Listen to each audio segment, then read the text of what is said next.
بسم اللہ الرحمن الرحیم۔ سید السعادت حضرت حسین رضی اللہ عنہ اپنے بھائی حضرت حسن رضی اللہ عنہ سے بھی 1 سال چھوٹے تھے، اس لیے ان کی عمر حضور اقدس صلی اللہ علیہ وآلہ وسلم کے وصال کے وقت اور بھی کم تھی، یعنی 6 برس اور چند مہینے کی تھی۔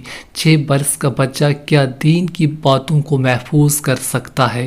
لیکن امام حسین رضی اللہ عنہ کی روایتیں حدیث کی کتابوں میں نقل کی جاتی ہیں، اور محدثین نے اس جماعت میں ان کا شمار کیا ہے جن سے 8 روایتیں حدیث کی کتابوں میں نقل کی جاتی ہیں۔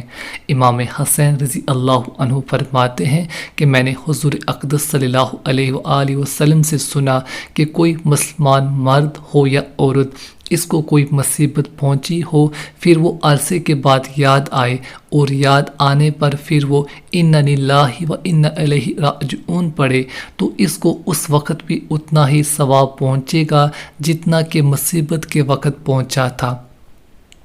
حضرت حسین رضی اللہ عنہ نے 25 حج پیادل کیے ہیں، نماز اور روزے کے بھی بہت کثرت فرماتے تھے، اور صدقہ اور دین کے ہر کام میں کثرت کا اہتمام تھا۔